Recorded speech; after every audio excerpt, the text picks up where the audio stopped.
Hello dear students, कैसे हो आप सब। चलो स्टार्ट करते हैं मेटल्स एंड नॉन मेटल्स का लेक्चर नंबर 2।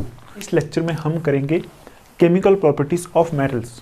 तो देखो, chemical properties of non metals हमारे सिलेबस में नहीं है, हमारे सिलेबस में सिर्फ केमिकल प्रॉपर्टीज़ ऑफ मेटल्स हैं। तो पहले हम ये देख लेते हैं कि इस लेक्चर में हम क्या क्या स्टडी करने वाले हैं। तो आपको पता है केमिकल प्रॉपर्टीज़ का मतलब होता है उसकी केमिकल रिएक्शंस।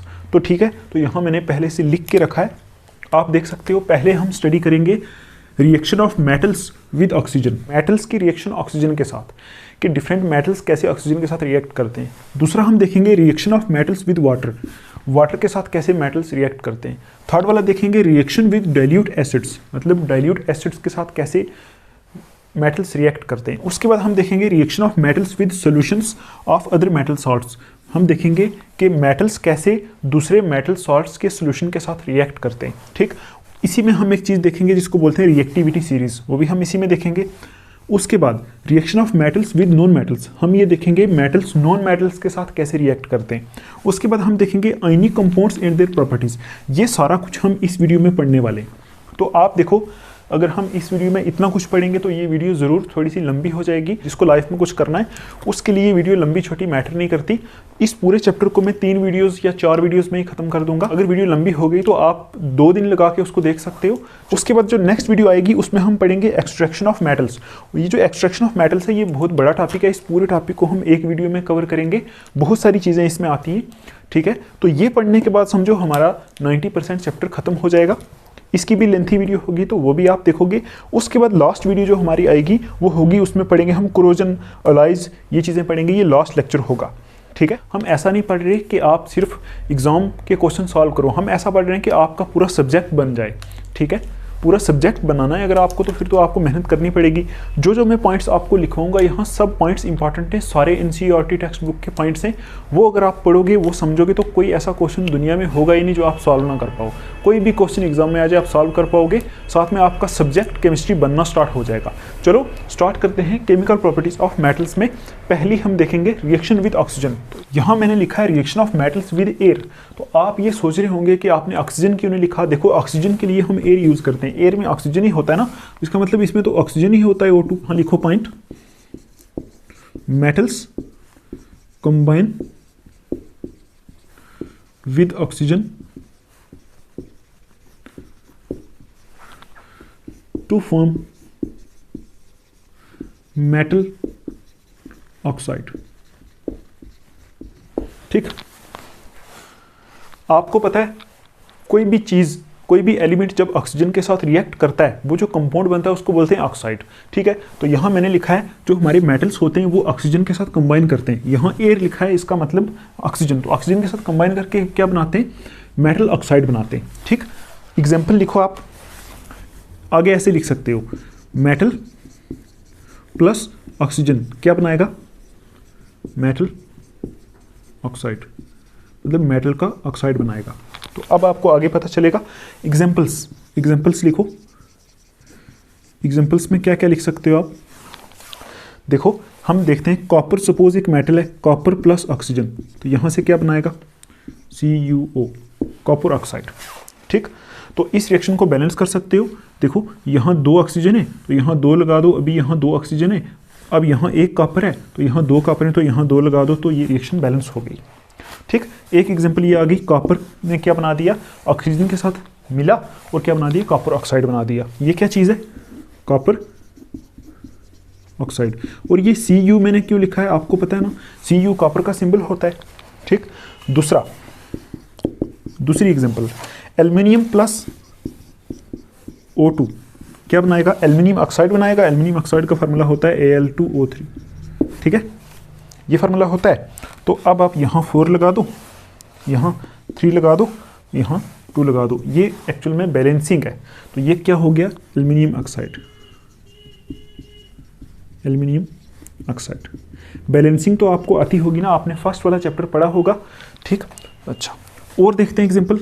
जैसे मैं बोलूँ मैग्नीशियम प्लस ऑक्सीजन क्या बनेगा, MgO, मैग्नीशियम ऑक्साइड, ठीक है, तो इसको कैसे बैलेंस करोगे, देखो यहाँ 2 ऑक्सीजन है, यहाँ 2 लगा दो तो यहाँ 2 ऑक्सीजन हो गए, अभी 2 मैग्नीशियम है तो यहाँ 2 लगा दो तो इधर भी 2 मैग्नीशियम, रिएक्शन बैलेंस हो गई।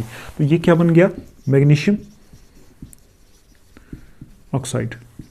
ये एक्चुअल में मैग्नीशियम नहीं होता, इसको बोलते हैं मैग्नीशियम, लेकिन हम ऐसे पढ़ते रहते हैं मैग्नीशियम, आप मैग्नीशियम बोलो इसको। ठीक, चलो अब देखो ये तो कुछ एग्जांपल्स हैं कि मेटल्स कैसे ऑक्सीजन के साथ रिएक्ट करते हैं, कैसे ऑक्साइड बनाते हैं, ये कुछ एग्जांपल्स हैं। अभी देखो हम देखेंगे सारे मेटल्स तो एक तरह से ऑक्सीजन के साथ रिएक्शन नहीं करते, कुछ मेटल्स फास्ट करते हैं, कुछ स्लो करते हैं, तो कुछ इंपॉर्टेंट पॉइंट्स यहाँ देख लेते हैं। ठीक, तो अभी आप लिखो, यहाँ लिखो आप point, the reactivity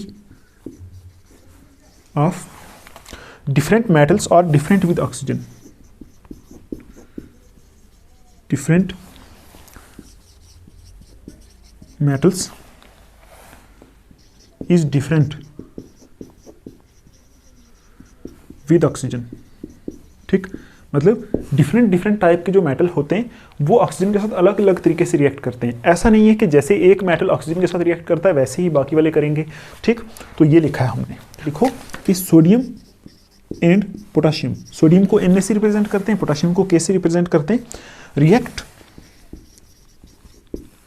so vigorously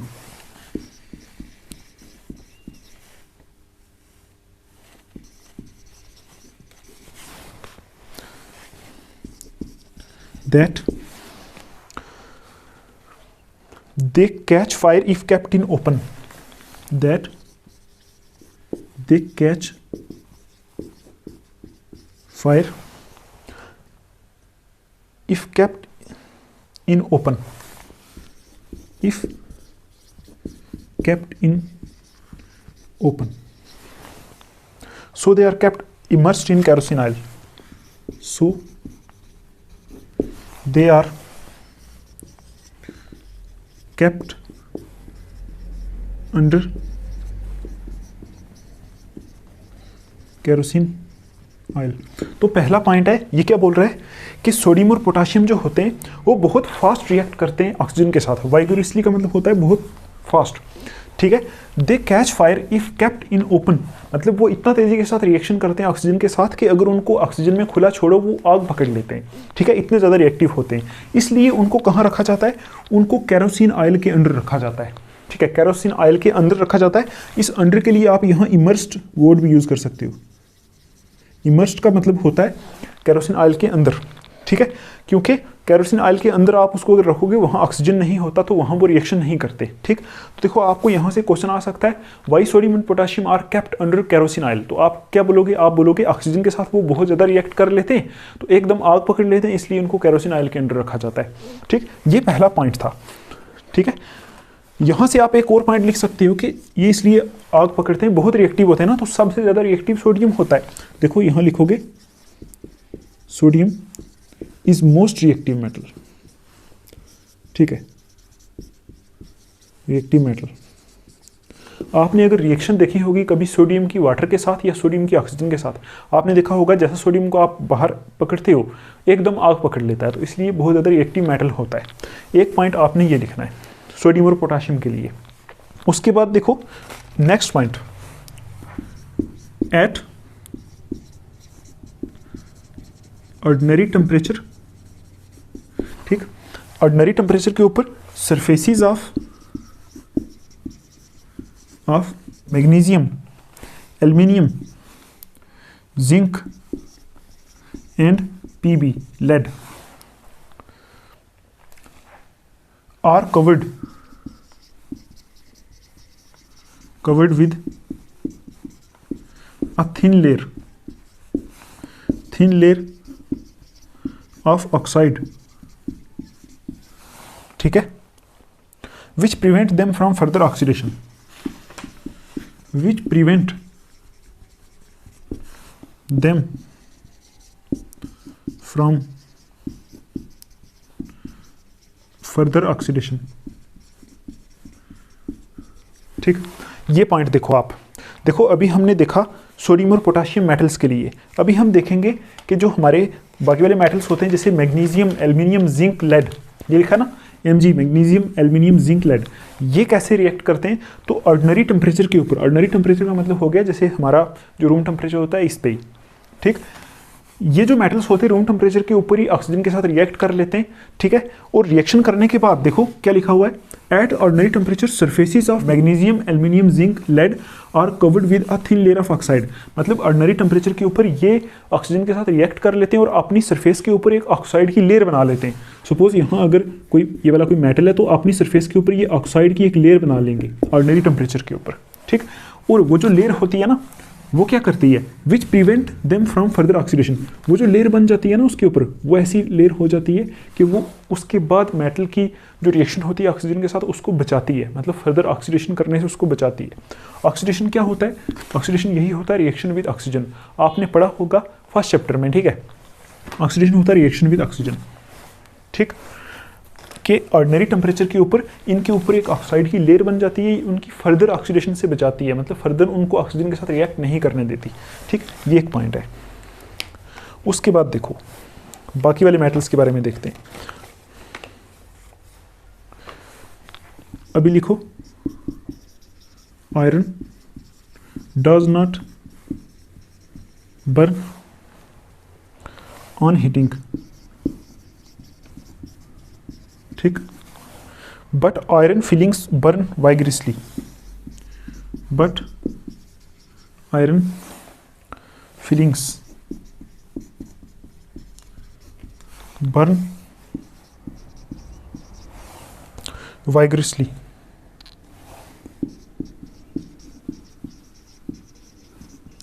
ठीक है, तो ये पॉइंट क्या बोल रहा है कि जो हमारे देखो इन मेटल्स के बारे में हमने पढ़ लिया, अभी हम पढ़ रहे हैं आयरन के बारे में, आयरन कैसे रिएक्ट करता है। तो आप देखो आयरन को अगर आप क्या करोगे, जलाने की कोशिश करोगे, देखो जलाने का मतलब यही होता है ऑक्सीजन के साथ रिएक्शन, क्योंकि कोई चीज़ जलती है ना जो, वो एक्चुअली में ऑक्सीजन के साथ ही रिएक्शन करके जलती है। आपको पता है अगर ऑक्सीजन ना हो तो कोई चीज़ जलेगी नहीं, जलेगी। तो आप देखो आयरन जो होता है वो जलता नहीं है। अगर आयरन का एक पीस आप उठा के आग के ऊपर रखोगे वो जलेगा नहीं, लेकिन अगर आप आयरन की फिलिंग्स, आयरन फिलिंग्स का मतलब हो गया आयरन के बहुत छोटे छोटे पीसीस इतने इतने, उनको उठा के जलाओगे वो जल जाएंगे, ठीक। ये पॉइंट ये कहता है कि आयरन इस तरह रिएक्टिविटी शो करता है, ठीक है। उसके बाद देखो नेक्स्ट पॉइंट कॉपर के बारे में देखते हैं। कॉपर का सिंबल होता है Cu। Copper does not burn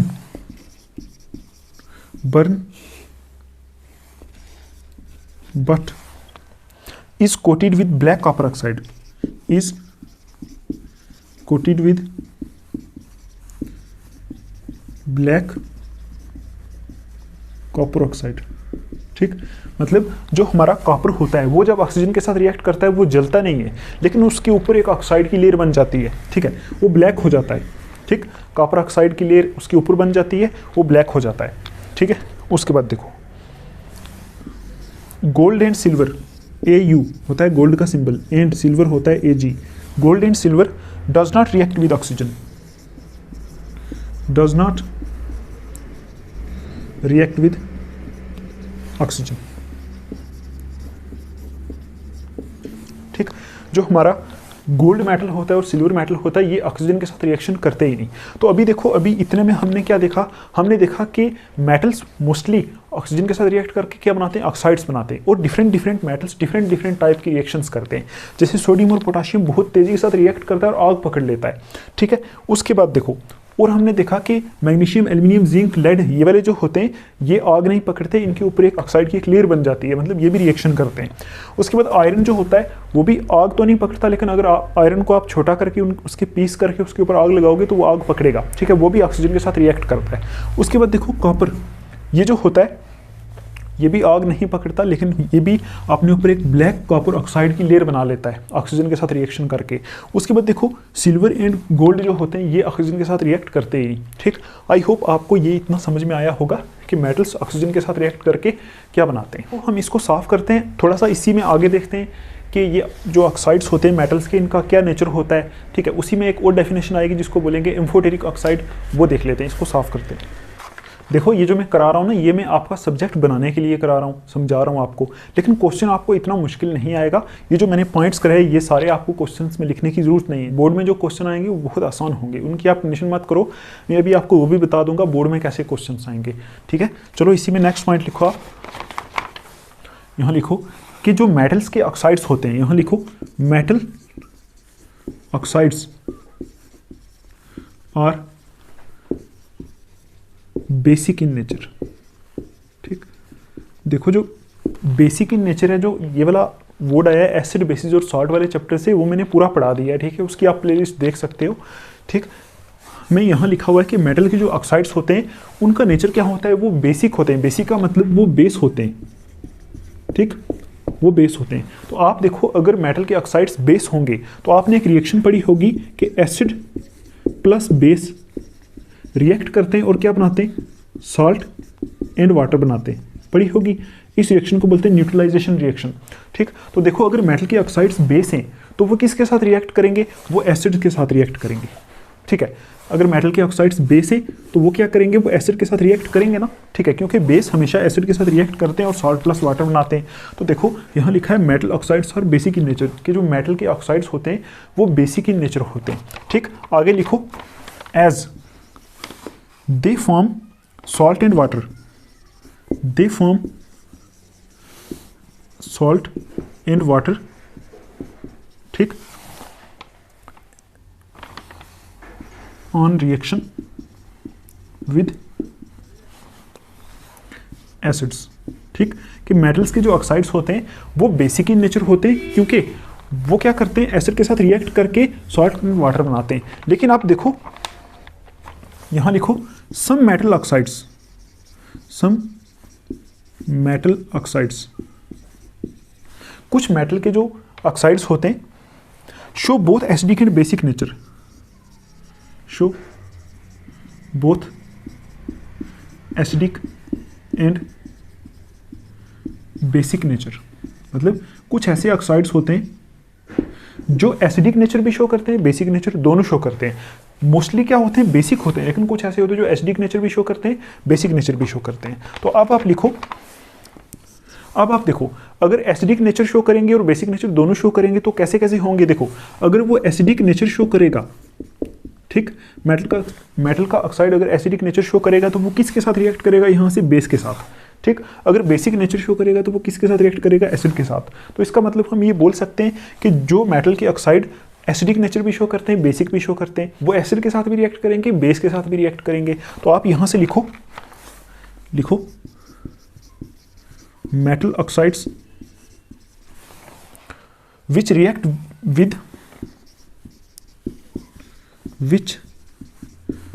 with both acids as well as bases, both acids as well as bases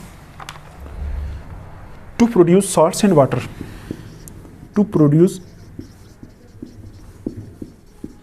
salts and water, ठीक, are called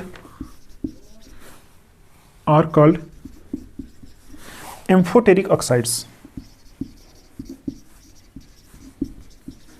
एम्फोटेरिक ऑक्साइड्स।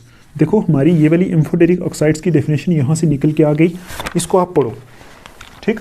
देखो हमने अभी देखा कि कुछ मेटल्स के जो ऑक्साइड्स होते हैं वो एसिडिक नेचर भी शो करते हैं, बेसिक नेचर भी शो करते हैं। तो देखो ये लिखा है some metal oxides show both acidic and basic nature, के कुछ मेटल्स एसिडिक भी शो करते हैं नेचर, बेसिक भी शो करते हैं। तो metal oxides which react with both acids as well as bases, मतलब ऐसे ऑक्साइड जो एसिड के साथ भी रिएक्ट करते हैं, बेस के साथ, दोनों के साथ रिएक्ट करते हैं, इसका मतलब वो दोनों नेचर शो कर रहे हैं। उन ऑक्साइड्स को हम बोलते हैं क्या, एम्फोटेरिक ऑक्साइड्स, ठीक। वो बनाते क्या है, बनाते तो वो भी सॉल्ट एंड वाटर बनाते हैं। देखो ना ये लिखा ना as well as bases to produce salts and water, वो भी सॉल्ट्स और वाटर ही बनाते हैं, लेकिन वो एसिड के साथ भी रिएक्ट करते हैं, बेसिस के साथ भी रिएक्ट करते हैं। ऐसे ऑक्साइड्स ऑफ मेटल्स को आप क्या बोलते हो, एम्फोटेरिक ऑक्साइड्स, ठीक। अच्छा इसकी एग्जाम्पल लिखो, एग्जाम्पल में आता है हमारा Al2O3, ये जो ऑक्साइड होता है ना, ये होता है एम्फोटेरिक ऑक्साइड, क्योंकि ये एसिड के साथ भी रिएक्ट करता है, बेस के साथ भी रिएक्ट करता है। तो देखो ये एसिड के साथ कैसे रिएक्ट करता है, Al2O3 एसिड ले लो HCl, इसके साथ रिएक्ट करता है तो क्या बनाएगा, आपको पता है सॉल्ट और वाटर बनाएगा, तो AlCl3 सॉल्ट बनाता है प्लस H2O बनाता है, एसिड के साथ रिएक्ट करके ये बनाता है, यहाँ 6 लिख दो बैलेंसिंग के लिए। और दूसरा Al2O3 प्लस NaOH2, और यहाँ से ये बनाता है NaAlO2 प्लस H2O। ठीक, तो ये जो होता है ना, देखो ये क्या है, एक एम्फोटेरिक ऑक्साइड है, ठीक है, इसका नाम होता है एल्युमिनियम ट्राईऑक्साइड। ठीक, और ये एसिड है, ठीक है, कौन सा एसिड है आपको पता है, हाइड्रोक्लोरिक एसिड। और ये क्या है, बेस है, कौन सा बेस है आपको पता है, इसको बोलते हैं sodium hydroxide, sodium hydroxide base है। तो बेस के साथ रिएक्ट करके क्या बना रहा है, सोडियम एल्यूमिनेट, ये जो सॉल्ट होता है इसको बोलते हैं सोडियम एल्यूमिनेट। ठीक, सोडियम एल्यूमिनेट बना रहा है, और ये क्या बना रहा है, एल्यूमिनियम क्लोराइड। ये क्या होते हैं, एसिड बेसिस और सॉल्ट्स क्या होते हैं, ये चीज़ें आप पढ़ोगे एसिड बेसिस और सॉल्ट वाले चैप्टर में करें। तो ये एक एम्फोटेरिक ऑक्साइड है, ये ऐसे एसिड के साथ रिएक्ट करके सॉल्ट प्लस वाटर बनाता है, और यही ऑक्साइड बेस के साथ भी रिएक्ट करता है, सॉल्ट प्लस वाटर बनाता है। ठीक, यहाँ जाके हमारी एक पूरी रिएक्शन खत्म होती है, जिसको बोलते हैं reaction of metals with air या reaction of metals with oxygen. ठीक है, तो अभी हम चलेंगे नेक्स्ट रिएक्शन के ऊपर, reaction with water, reaction of metals with water, कि वाटर के साथ मेटल्स कैसे रिएक्ट करते हैं। ठीक, तो आप इसमें लिखो metals react with water and produce metal oxide in hydrogen gas. यहां लिखो metals react with water to produce metal oxide, ठीक, एंड हाइड्रोजन गैस। ठीक, यहां से क्या समझ में आया आपको कि जो मेटल्स होते हैं वो वाटर के साथ भी रिएक्शन करते हैं, और वहां से क्या प्रोड्यूस करते हैं, एक तो वहां से भी मेटल ऑक्साइड ही बनाते हैं वो, और साथ में हाइड्रोजन गैस प्रोड्यूस करते हैं। इसको आप शॉर्ट फॉर्म में ऐसे लिख सकते हो, मेटल प्लस वाटर क्या बनाते हैं, metal oxide plus hydrogen gas. अगर हाइड्रोजन के आगे आप गैस न भी लिखो तब भी कोई प्रॉब्लम नहीं, हाइड्रोजन होती ही गैस है। ठीक, अच्छा, अब आप देखो यहां एक और पॉइंट लिखो, आपको कुछ समझ में आएगा। यहां से यहां लिखो metal oxides which are soluble in water dissolve in it to further form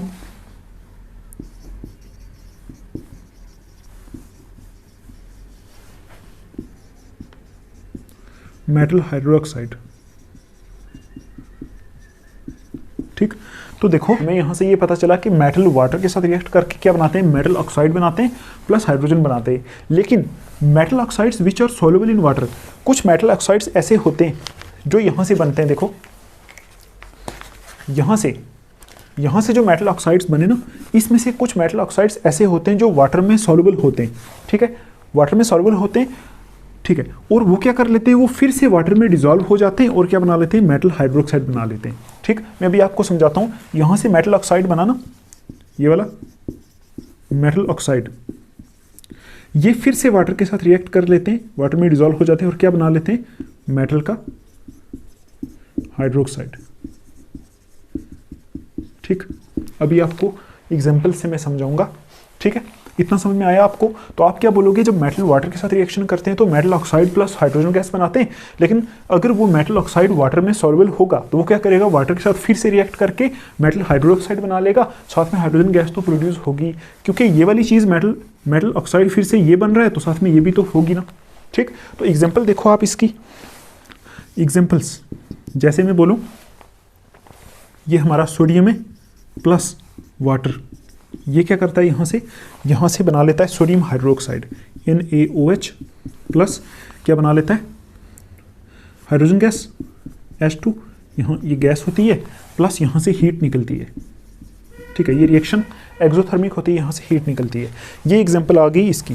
देखो 2 सोडियम रिएक्ट करते हैं 2 H2O के साथ। ये आपको पता है ये बैलेंसिंग के लिए लगाते हैं, तो आप इसको खुद भी लगा सकते हो बैलेंसिंग अगर आपको आती है तो, ठीक। और एग्जांपल देखो, जैसे मैं बोलूँ और एग्जांपल,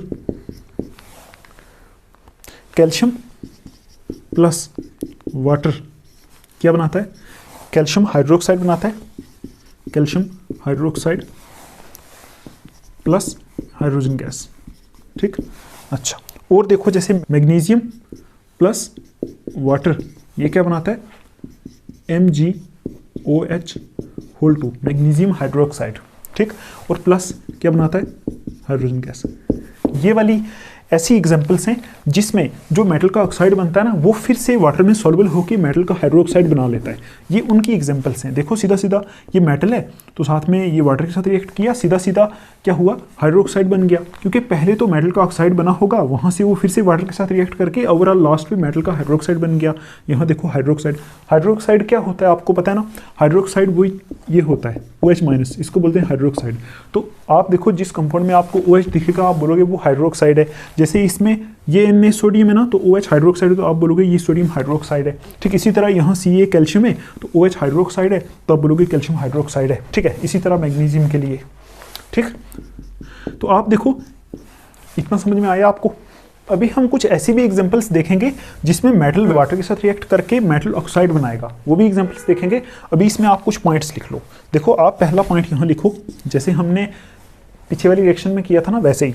तो आप क्या लिखोगे यहाँ? आप लिखो all metals do not react with water. यहाँ लिखो all metals do not react with water.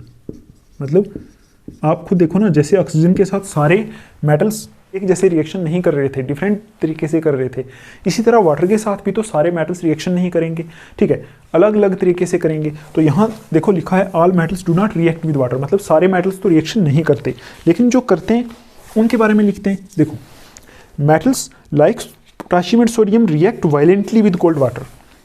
यहाँ देखो metals like potassium and sodium, ठीक है, react violently with cold water, ठीक। कि जैसे जो मेटल होते हैं हमारे सोडियम और पोटाशियम बहुत रिएक्टिव मेटल होते हैं, ये वाटर के साथ रिएक्ट करते हैं बहुत वायलेंटली, ठीक है, और ठंडे पानी के साथ ही रिएक्शन कर लेते हैं। वायलेंटली का मतलब है बहुत खतरनाक तरीके से। अभी एक और पॉइंट लिखता हूँ आपको समझ में आएगा। देखो यहाँ मैं लिखता हूँ in case of sodium and potassium, ठीक है, रिएक्शन इज सो एक्सोथर्मिक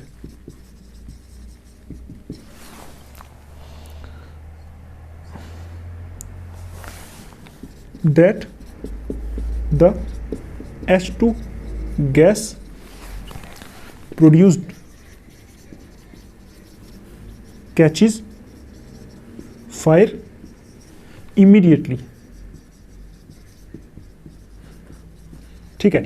ये पॉइंट आप पढ़ो, बहुत इंपॉर्टेंट है।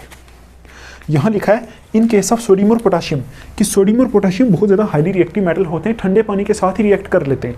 लेकिन देखो इस केस में क्या होता है, reaction is so exothermic, exothermic reaction इतनी ज़्यादा एक्सोथर्मिक होती है। एक्सोथर्मिक का मतलब होता है रिएक्शन से इतनी ज़्यादा हीट निकलती है कि यहाँ से जो साथ में जो ये हाइड्रोजन गैस निकलती है ना, ये आग पकड़ लेती है। देखो reaction is so exothermic that the H2 gas produced catches fire immediately. जैसा ही आप पानी में डालोगे किसको, सोडियम को और पोटाशियम को, एकदम आग पकड़ लेगा वो, ठीक है। क्यों पकड़ेगा? क्योंकि उसमें जो रिएक्शन होती है वाटर के साथ वो बहुत एक्सोथर्मिक होती है। एक्सोथर्मिक मतलब वहाँ से बहुत ज़्यादा हीट रिलीज होती है, और साथ में जो हाइड्रोजन गैस रिलीज होती है ना, वो हाइड्रोजन गैस फ्लेमेबल होती है। तो वहाँ से जो हीट रिलीज होती है इतनी ज़्यादा होती है कि वो उस हाइड्रोजन गैस को आग लगा देती है। तो आप अगर कभी रिएक्शन देखोगे सोडियम की वाटर के साथ, तो वहाँ से जैसा आप सोडियम को वाटर में डालोगे ना, तो बहुत ज़्यादा वहाँ से हीट प्रोड्यूस होगी, आग निकल जाएगी। आग निकलेगी, कभी कभी वो ब्लास्ट भी हो जाएगा, ठीक है। आई समझ आपको? आगे देखो और लिखते हैं हम, यहाँ लिखते हैं next point, calcium and magnesium ये क्या करते हैं, starts floating starts floating because bubbles of H2 gas formed because bubbles of H2 gas formed stick to the surface of metal, stick to the surface of metals। ठीक है, अच्छा इसी में लिखो here heat evolved is not sufficient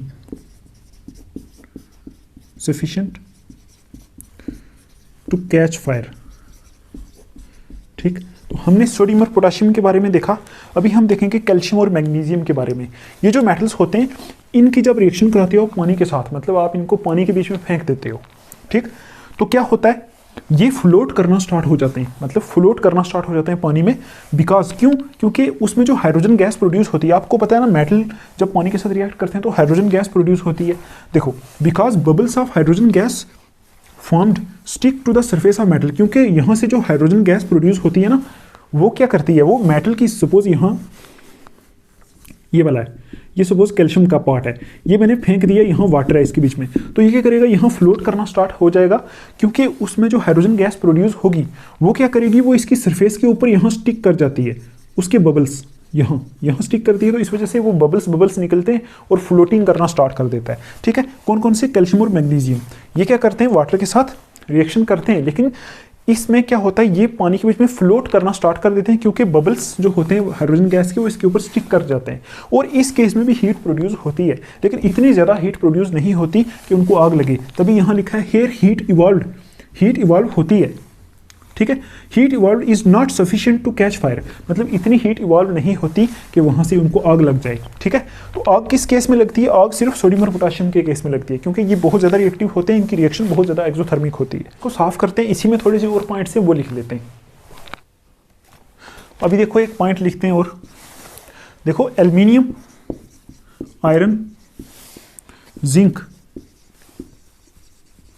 react with steam to form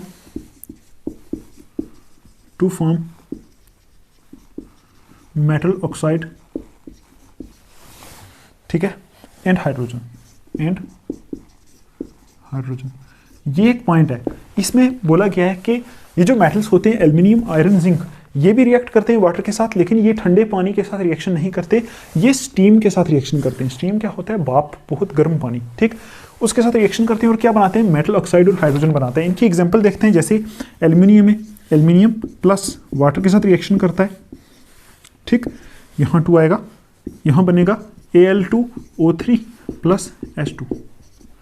ठीक है, तो अब आप देखो, ये जो मेटल है, ये ऐसा मेटल है जो हाइड्रोक्साइड में कन्वर्ट नहीं होता, यहाँ से सिर्फ ऑक्साइड ही बनता है। तो ये क्या चीज़ है, मेटल का ऑक्साइड है।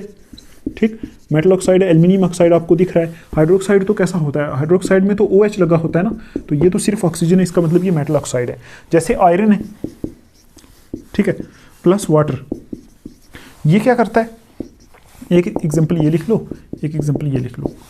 आयरन वाटर ये क्या करता है, बनाता है यहाँ से Fe3O4 प्लस हाइड्रोजन गैस। तो आप देखो, ये भी ऑक्साइड है आयरन का, और साथ में क्या हो रहा है, H2 गैस प्रोड्यूस हो रही है।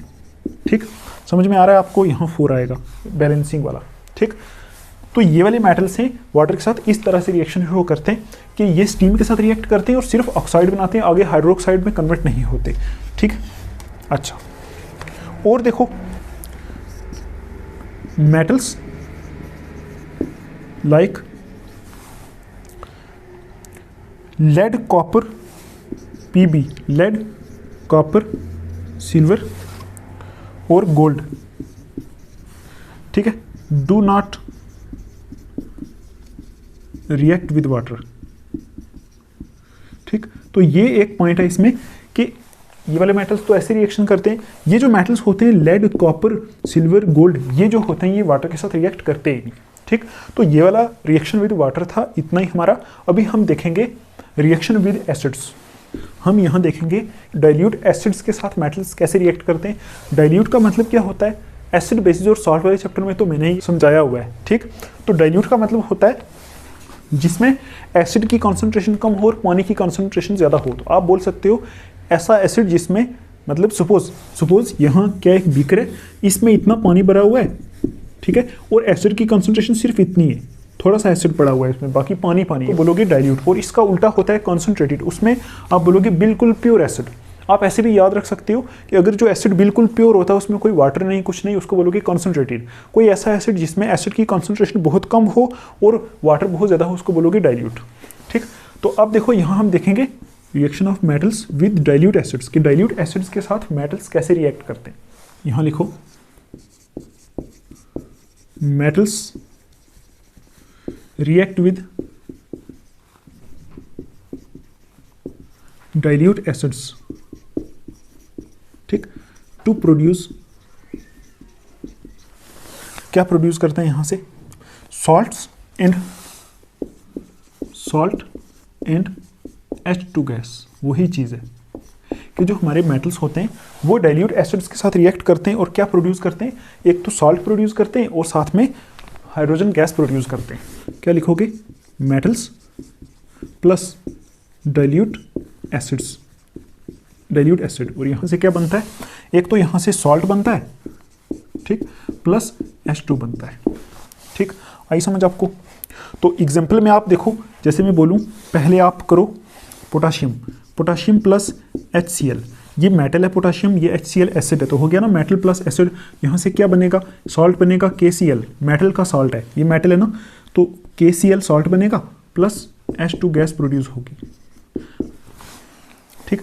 ये एसिड बेसिस और सॉल्ट वाले चैप्टर में मैंने बहुत अच्छे से समझाया हुआ है कि ये KCl कैसे बनता है, ठीक है, ये कैसे होता है, ये रिएक्शन वहाँ पे भी है, वहाँ मैंने बहुत अच्छे से समझाया, आप उसको देख सकते हो।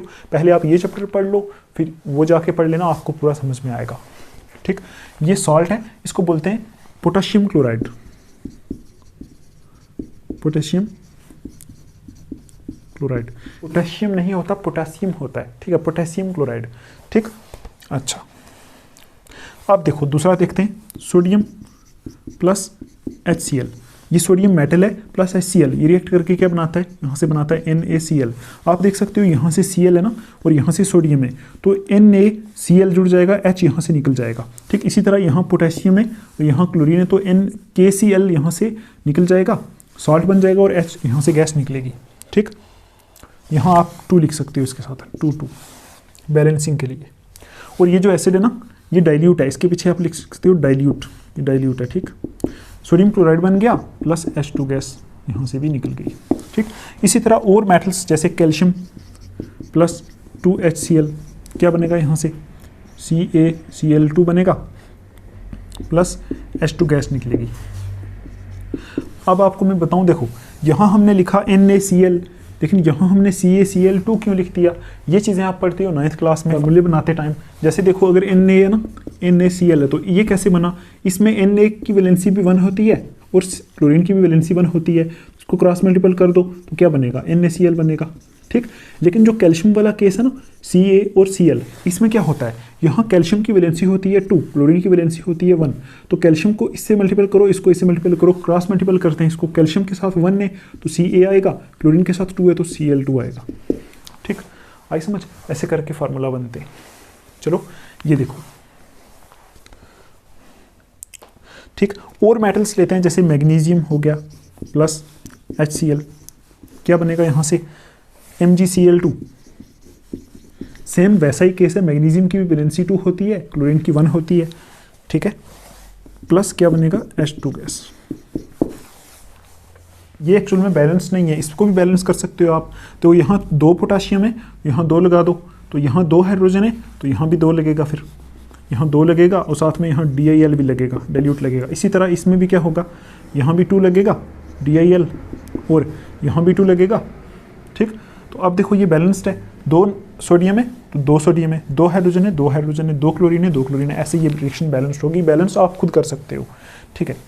चलो अच्छा, अब आप देखो ये जो रिएक्शंस हमने लिखी है ना, इसमें से, इन रिएक्शंस में से क्या होता है, ये वाली जो रिएक्शंस है ना, ये बहुत वायलेंट होती हैं। वायलेंट का मतलब ये वायलेंट। ये वाली रिएक्शन है ना जो पोटेशियम वाली एसिड के साथ, ये बहुत जल्दी हो जाती है, उससे थोड़ा स्लो ये वाली रिएक्शन होती है, उससे थोड़ा स्लो ये होती है, उससे थोड़ा स्लो ये होती है, ऐसे करके ऑर्डर में चलता है। सबसे ज़्यादा जल्दी रिएक्शन कौन करता है? ये वाली HCl के साथ पोटेशियम। ठीक, आई समझ। ये रिएक्शन वायलेंट होती है, सपोज यहाँ आग भी पकड़ सकती है ये। इसी तरह देखो जिंक देखते हैं, जिंक मेटल है प्लस HCl के साथ रिएक्शन करता है तो क्या बनता है? 2HCl, यहाँ से बनेगा ZnCl2 प्लस H2 गैस। ये भी रिएक्शन करके आप बना सकते हो। तो देखो ऐसे करके मेटल्स क्या करते हैं, हमारे डाइल्यूट एसिड्स के साथ रिएक्ट करते हैं। लेकिन प्रॉब्लम ये है कि हर एक मेटल एसिड के साथ भी रिएक्शन नहीं करता। जैसे सारे मेटल ऑक्सीजन के साथ भी रिएक्शन नहीं करते, सारे मेटल वाटर के साथ भी रिएक्शन नहीं करते। तो देखो उसी को हम देखते हैं, पॉइंट्स लिखो यहाँ।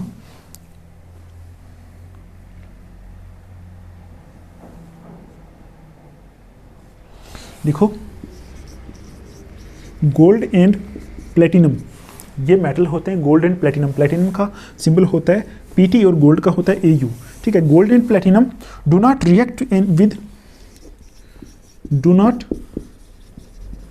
React with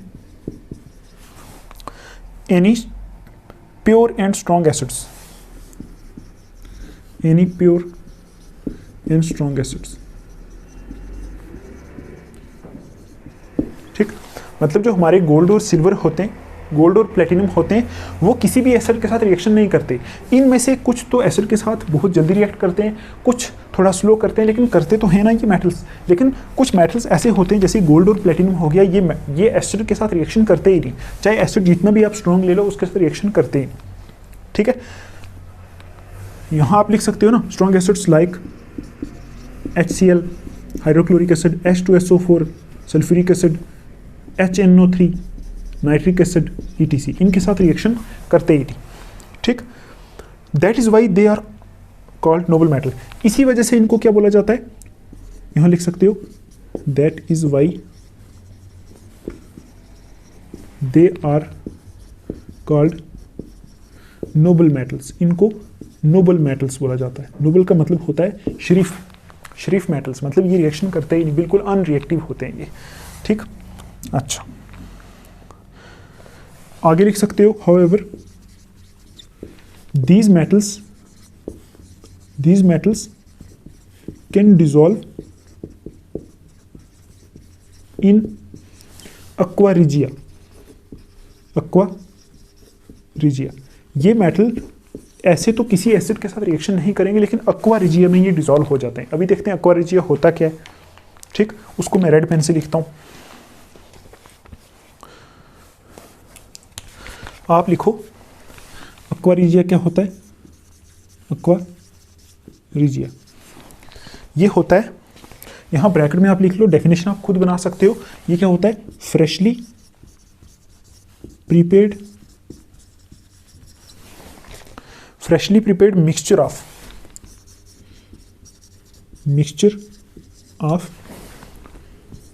concentrated HCl and concentrated HNO3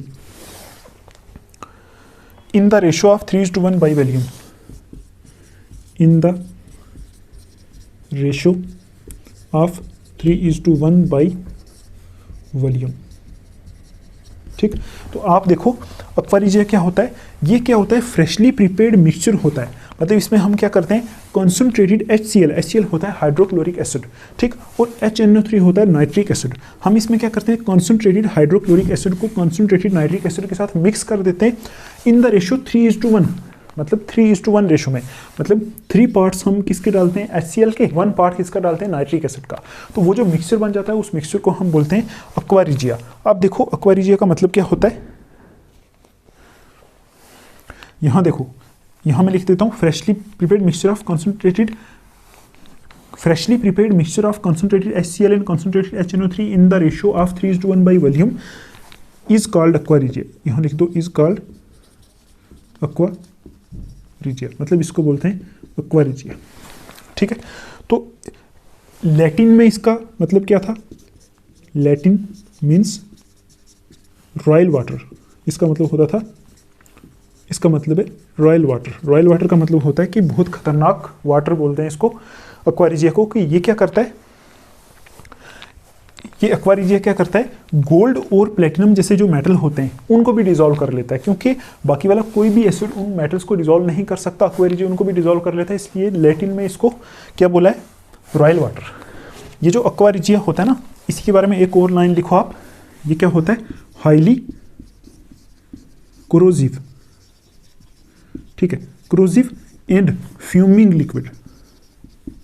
fuming liquid मतलब हाईली कोरोसिव का मतलब होता है अगर ये हाथ के ऊपर गिर गया तो हाथ जल जाएगा, वहाँ होल्स हो जाएंगे, उसका मतलब होता है कोरोसिव। ये मैंने समझाया हुआ है एसिड बेसिस और साल्ट वाले चैप्टर में, ठीक। और फ्यूमिंग लिक्विड का मतलब होता है वहाँ से कुछ ऐसे धुआं टाइप निकल रहा होगा, उसको बोलते हैं फ्यूमिंग लिक्विड। तो ये बहुत ज़्यादा कोरोसिव होता है, फ्यूमिंग लिक्विड होता है।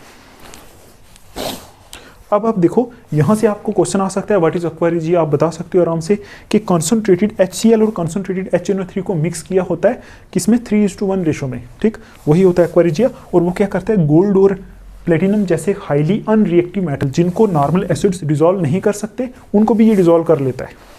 अब देखो मैं इसको साफ करता हूँ, इसी में 1-2 पॉइंट्स और हैं वो लिखते हैं, लिखो नोट इसी में, ठीक है, क्योंकि जितनी भी चीज़ें NCERT के ऊपर लिखी है मैं सारी करा रहा हूँ आपको ताकि आपका सब्जेक्ट बने, ठीक है। नोट देखो, आपने अभी क्या पढ़ा, अभी आपने देखा कि मेटल्स जब एसिड के साथ रिएक्शन करते हैं तो क्या निकलता है, वहाँ से हाइड्रोजन गैस निकलती है, साथ में क्या मिलता है, सॉल्ट मिलता है, ठीक। तो अभी देखो यहाँ लिखो H2, एक चीज़ है यहाँ, H2 is not evolved when a metal react with nitric acid. When a metal react with nitric acid, मतलब H2 गैस उस टाइम इवॉल्व नहीं होती जब कोई मेटल नाइट्रिक एसिड के साथ रिएक्ट करता है। नाइट्रिक एसिड क्या होता है, HNO3। जब कोई मेटल नाइट्रिक एसिड के साथ रिएक्ट करता है उस टाइम कौन सी, उस टाइम क्या होता है, हाइड्रोजन गैस इवॉल्व नहीं होती। क्यों नहीं होती, यहाँ लिखो because nitric acid is strong oxidising agent. Nitric acid को लिखो HNO3 is strong oxidising agent, मतलब नाइट्रिक एसिड एक स्ट्रॉन्ग ऑक्सीडाइजिंग एजेंट होता है, ठीक है। अब मुझे बताओ ऑक्सीडाइजिंग एजेंट का मतलब क्या होता है। ऑक्सीडाइजिंग एजेंट का मतलब होता है जो दूसरे की ऑक्सीडेशन कराए। ऑक्सीडेशन कराने का मतलब होता है दूसरे की रिएक्शन ऑक्सीजन के साथ करा दे, उसको बोलते हैं ऑक्सीडाइजिंग एजेंट, ठीक। HNO3 एक स्ट्रॉन्ग ऑक्सीडाइजिंग एजेंट होता है। उसके बाद देखो it oxidises the H2 produced to water and itself get reduced to any of nitrogen oxide and itself get reduced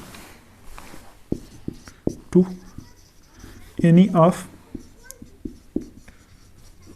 nitrogen oxides, जैसे like N2O, NO, NO2, ठीक। तो आप देखो ये क्या करता है, जब देखो जब कोई मेटल नाइट्रिक एसिड के साथ रिएक्ट करता है तो उस टाइम हाइड्रोजन गैस क्यों नहीं प्रोड्यूस होती, क्यों, क्योंकि नाइट्रिक एसिड क्या होता है, एक स्ट्रॉन्ग ऑक्सीडाइजिंग एजेंट होता है। ऑक्सीडाइजिंग एजेंट का मतलब होता है वो ऑक्सीजन के साथ रिएक्शन करा देता है, ठीक है। तो जब वहाँ से देखो जब मेटल नाइट्रिक एसिड के साथ रिएक्ट करते हैं तो हाइड्रोजन गैस प्रोड्यूस होती है, लेकिन वो क्या करता है, जो नाइट्रिक एसिड होता है वो इस हाइड्रोजन गैस प्रोड्यूस को वाटर में कन्वर्ट करा देता है। आप देखो अगर हाइड्रोजन गैस वाटर में कन्वर्ट हो गई तो इसका मतलब क्या हो गया, ऑक्सीडेशन हो गई। ऑक्सीडेशन मतलब इस हाइड्रोजन की ऑक्सीजन के साथ रिएक्शन हो गई। देखो ना, हाइड्रोजन जब वाटर में कन्वर्ट होता है तो हाइड्रोजन के साथ ऑक्सीजन जुड़ जाता है ना, ये ऑक्सीजन जुड़ जाता है ना, तो इसका मतलब हाइड्रोजन की ऑक्सीडेशन हो गई। तो वही लिखा है यहाँ, it oxidises the hydrogen produced to water, मतलब ये जो नाइट्रिक एसिड होता है ये स्ट्रॉन्ग ऑक्सीडाइजिंग एजेंट होता है, ठीक है, ये लिखा है। और ये क्या करता है, जो हाइड्रोजन गैस प्रोड्यूस होती है उसको वाटर में कन्वर्ट करा देता है, मतलब वाटर में ऑक्सीडाइज करा देता है। और देखो जो दूसरे को ऑक्सीडाइज कराता है ना उसकी खुद होती है रिडक्शन। ये ऑक्सीडेशन रिडक्शन वाला कंसेप्ट आपने फर्स्ट चैप्टर में थोड़ा सा पढ़ा होगा, ठीक है, केमिकल रिएक्शंस एंड इक्वेशंस वाले में पढ़ते हो आप थोड़ा सा, ठीक। तो जिसकी देखो जो दूसरे की ऑक्सीडेशन करा देता है ना खुद उसकी रिडक्शन होती है, तो वही लिखा है ये हाइड्रोजन की तो ऑक्सीडेशन करा देता है लेकिन खुद ये रिड्यूस हो जाता है। किस में रिड्यूस हो जाता है? किसी भी नाइट्रोजन की ऑक्साइड में, लिखा ना, and itself get reduced to any of nitrogen oxide, किसी भी नाइट्रोजन ऑक्साइड में रिड्यूस हो जाता है, जैसे N2O, NO, NO2, but magnesium and manganese, ठीक, react with very dilute, react with very dilute HNO3 to evolve H2 gas,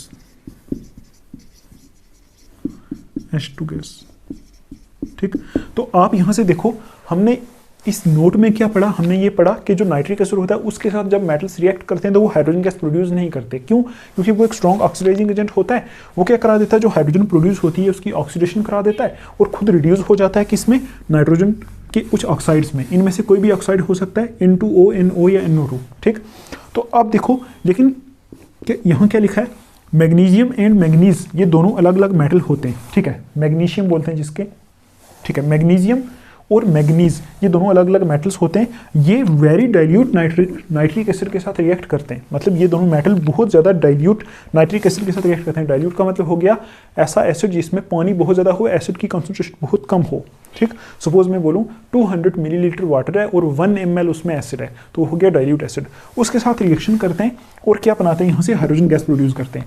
मतलब बाकी वाले जो मेटल होते हैं वो तो हाइड्रोजन गैस प्रोड्यूस नहीं करते नाइट्रिक एसिड के साथ रिएक्ट करके, लेकिन मैग्नीशियम और मैग्नीज दो जो मेटल हैं वो वेरी डाइल्यूट नाइट्रिक एसिड के साथ रिएक्ट करके हाइड्रोजन गैस प्रोड्यूस करते हैं, ठीक।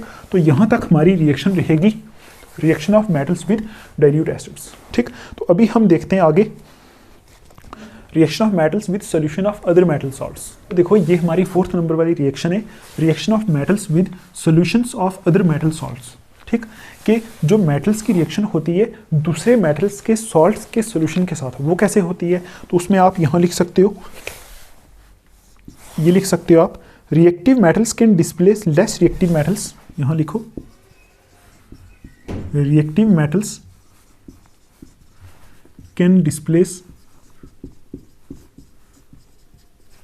लेस रिएक्टिव मेटल्स, ठीक, फ्रॉम देयर कंपाउंड्स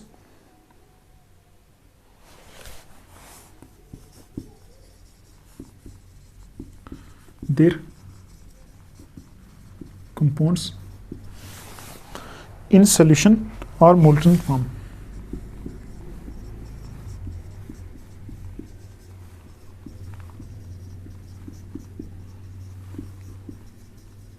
ठीक है। आप इस पॉइंट को समझो, ये क्या बोल रहा है, ये बोल रहा है कि जो रिएक्टिव मेटल्स होते हैं, मतलब वो मेटल जो ज़्यादा रिएक्टिव होते हैं, मतलब बहुत ज़्यादा जल्दी रिएक्शन करते हैं, वो क्या कर लेते हैं, डिस्प्लेस कर देते हैं। एक बार पढ़ते हैं इसको फिर समझते हैं। देखो reactive metals can displace less reactive metals from their compounds, यहाँ तक पढ़ो आप। देखो क्या बोल रहा है, रिएक्टिव मेटल क्या करते हैं, लेस रिएक्टिव मेटल्स को उनके कंपाउंड में से क्या कर लेते हैं, डिस्प्लेस कर देते हैं, ठीक। आई समझ आपको कैसे, इन सोल्यूशन और मोल्टन फॉर्म, मतलब अगर लेस रिएक्टिव मेटल का जो कंपाउंड होगा वो सोल्यूशन की फॉर्म में होगा, या फिर मोल्टन फॉर्म में होगा, उसको मोर रिएक्टिव मेटल जो होगा वहां से डिस्प्लेस कर देगा। तो देखो यहाँ शॉर्ट फॉर्म में लिखता हूँ फिर आपको समझाता हूँ। आप लिख सकते हो यहाँ, सपोज हमारे पास मेटल ए है plus salt solution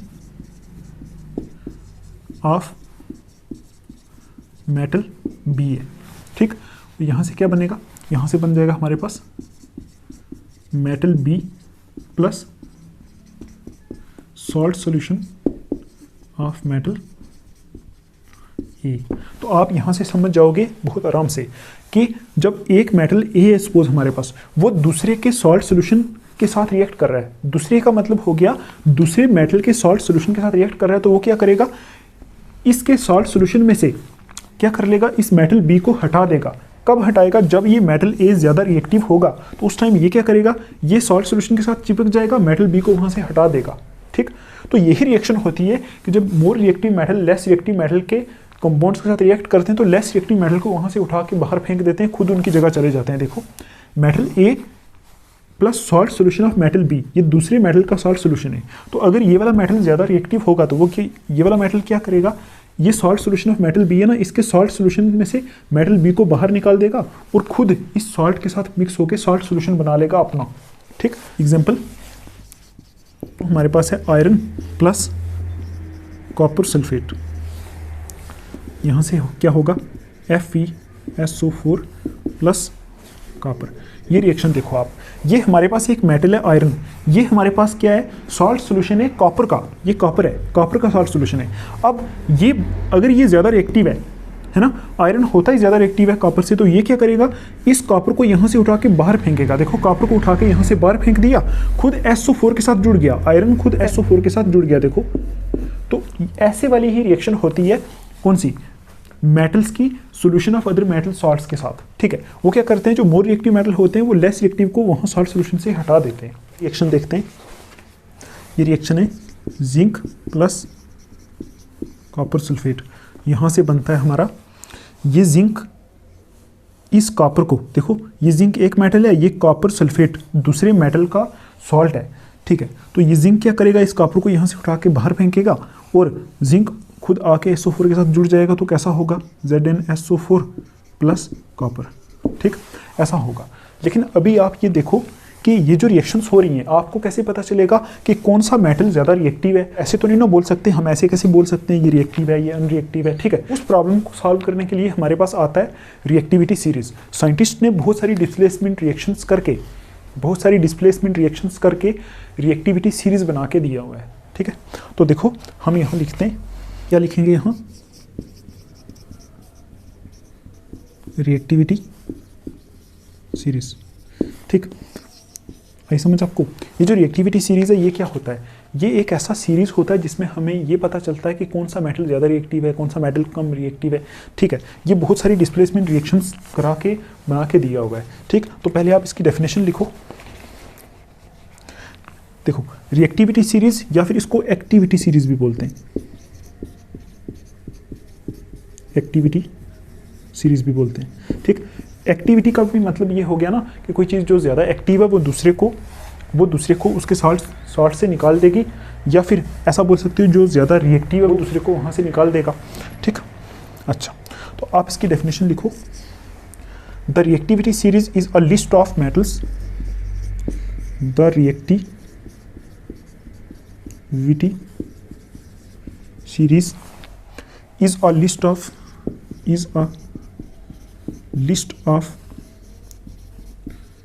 metals arranged in the order of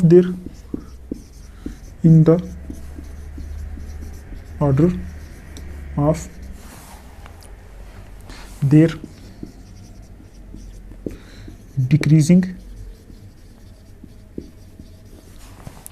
activities. ठीक है, एक्टिविटीज और रिएक्टिविटीज।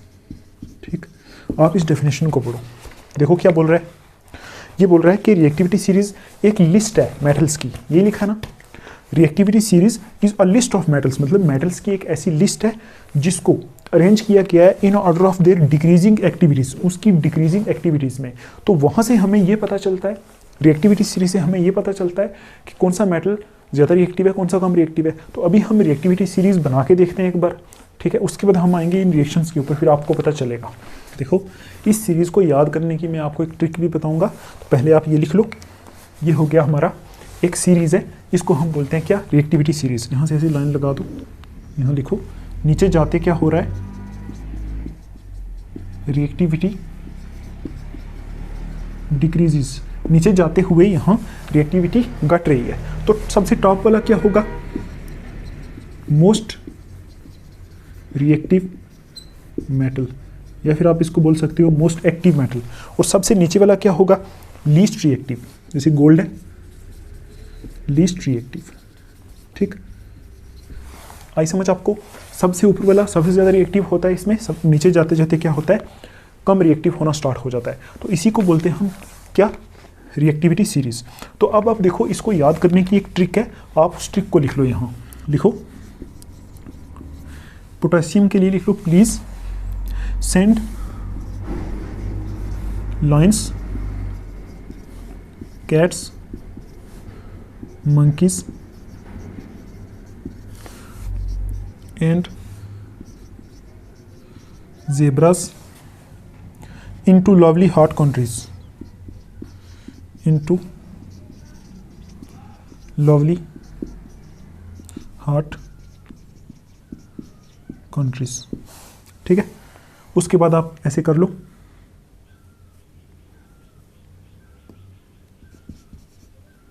M C gold. आप इसको कैसे याद रख सकते हो, आप ऐसे याद रख सकते हो, यहां से इतनी तो पहले आपको ट्रिक याद रखनी है, ये वाली, please send lions, cats, monkeys and zebras into lovely hot countries. इसको आप 3-4 बार बोलो, याद हो जाएगा। उसके बाद आप ऐसा बोल सकते हो कि कोई साइंटिस्ट है, उसका नाम है MC गोल्ड, ठीक, या आप ऐसा बोल दो कोई टेबलेट है, उसका नाम है MC गोल्ड, ठीक। तो देखो, प्लीज है ना, P से पोटेशियम, S से सोडियम, Li से लिथियम, C से कैल्शियम, ठीक, MO से सिर्फ M, देखो M से ये मंकीज है ना, तो M से मैग्नीशियम, A से एल्यूमिनियम, Z से जिंक, I से आयरन, L से लेड, H से हाइड्रोजन, C से कॉपर। उसके बाद MC गोल्ड हो गया, M से क्या हो गया, मरकरी, SI से सिल्वर और गोल्ड, ठीक।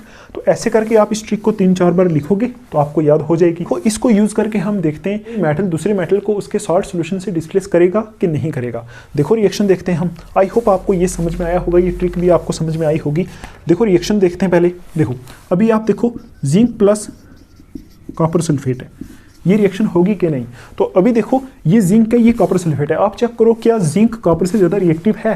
अगर ये कॉपर से ज़्यादा रिएक्टिव होगा तो इस कॉपर को यहाँ से डिस्प्लेस कर देगा। इसमें चेक करो इस सीरीज में जिंक कहाँ पे है, ये वाला जिंक है, और कॉपर कहाँ पे, ये वाला है। तो आपको पता है नीचे जाते रिएक्टिविटी घटती है, तो जिंक जो है मोर रिएक्टिव है कॉपर से। तो इसका मतलब जिंक कॉपर को यहाँ से क्या कर देगा, निकाल देगा, और क्या बना देगा, zinc SO4, zinc sulphate plus copper, ये हो जाएगी रिएक्शन। अगर मैं अभी आपसे बोलूं ऐसा, कॉपर प्लस ZnSO4, क्या ये रिएक्शन होगी, ठीक। तो कैसे बताओगे आप चेक करो, कॉपर अगर ज़्यादा रिएक्टिव होगा तो जिंक को यहाँ से निकाल देगा। तो चेक करो कॉपर कहाँ आता है, कॉपर आता है यहाँ और जिंक आता है यहाँ, मतलब कॉपर जिंक से कम रिएक्टिव है, तो ये रिएक्शन नहीं होगी, यहाँ लिखोगे नो रिएक्शन। ये कॉपर इस जिंक को कैसे निकालेगा, इसके पास रिएक्टिविटी ही नहीं है, ठीक है। कॉपर तो नीचे आता है ना रिएक्टिविटी सीरीज में।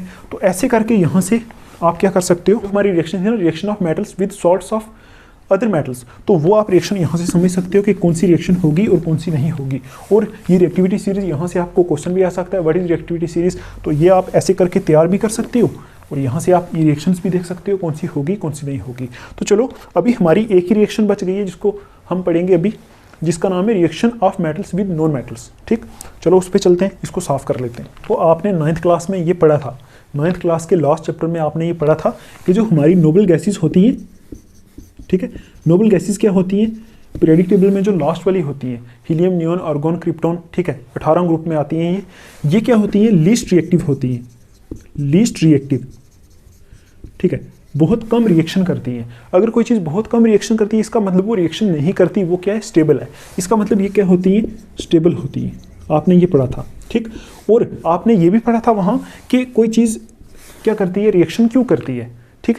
अगर हम नोबल गैसेस को देखें तो ये स्टेबल होती हैं, ठीक है, आई समझ आपको।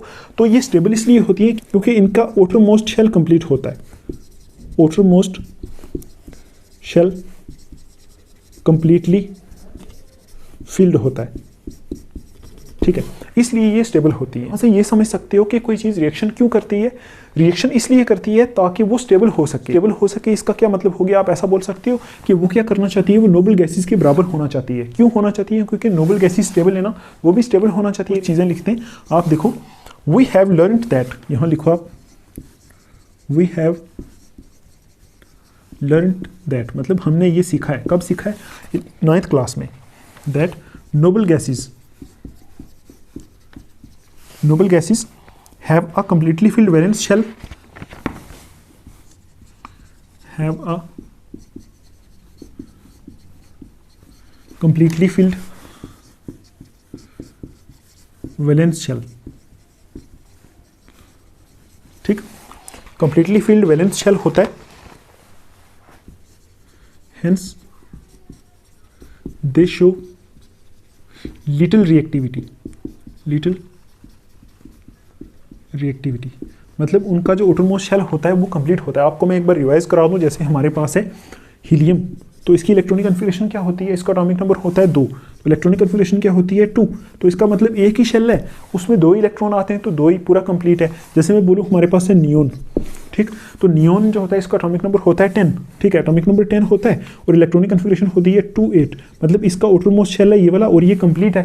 तो अगर outermost शेल कंप्लीट है इसका मतलब ये स्टेबल है, ये रिएक्शन नहीं करेगा।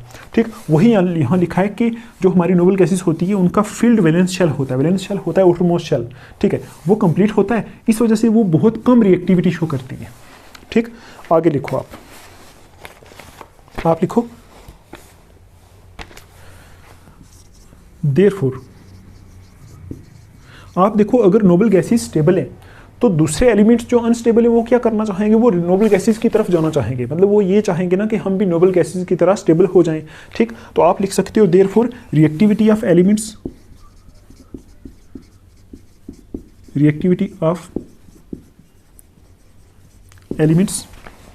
is the tendency to attain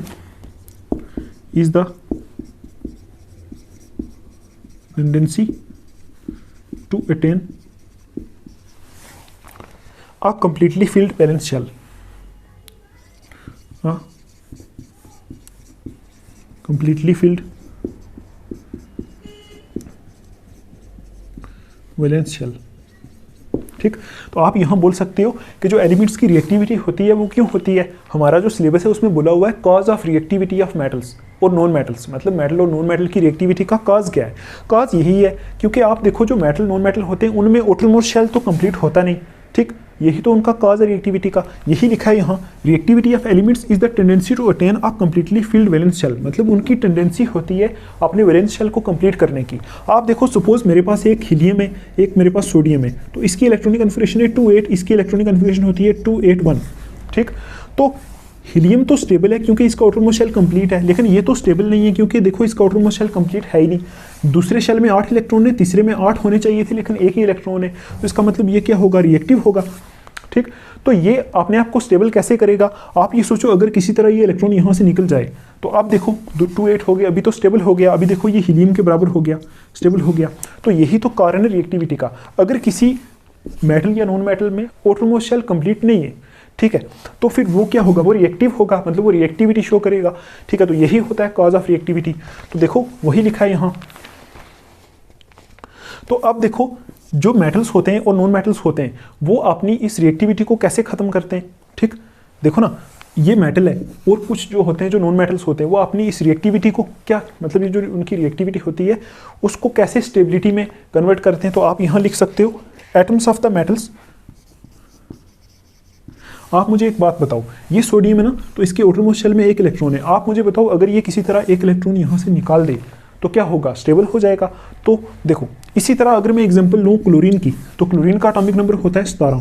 ठीक, इलेक्ट्रॉनिक कन्फिगरेशन होती है 2 8 7, ये होती है। ठीक, आपको पता है। तो अब आप देखो ये जो इसका outermost शेल है इसमें चाहिए एक इलेक्ट्रॉन, सिर्फ एक इलेक्ट्रॉन चाहिए। तो आप देखो अगर किसी तरह इसको मैं एक इलेक्ट्रॉन दे दूँ तो इसकी इलेक्ट्रॉनिक कन्फिगरेशन क्या हो जाएगी, 2 8 8, तो outermost शेल कंप्लीट हो जाएगा। ठीक, तो आप देखो ये नॉन मेटल है, ये मेटल है, तो मेटल क्या करना चाहते हैं, अपना इलेक्ट्रॉन लॉस करके स्टेबल होना चाहते हैं। ठीक है, होते तो मेटल भी रिएक्टिव है, नॉन मेटल भी रिएक्टिव है, लेकिन मेटल अपना इलेक्ट्रॉन लॉस करके क्या करना चाहते हैं, स्टेबल होना चाहते हैं, क्योंकि लॉस करके ये जल्दी जल्दी 2 8 के बराबर हो जाते हैं। तो नॉन मेटल एक इलेक्ट्रॉन गेन करके जल्दी जल्दी 2 8 8 कन्फिगरेशन के बराबर हो जाते हैं। तो अभी आप यहाँ लिखो atoms of the metals, atoms of the metals lose electrons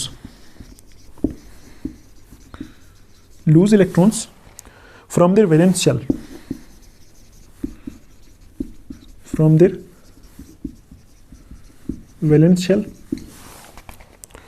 to form cation। ठीक है, cation। ठीक, atom of the non metals gain electrons, यहाँ लिखो atoms of the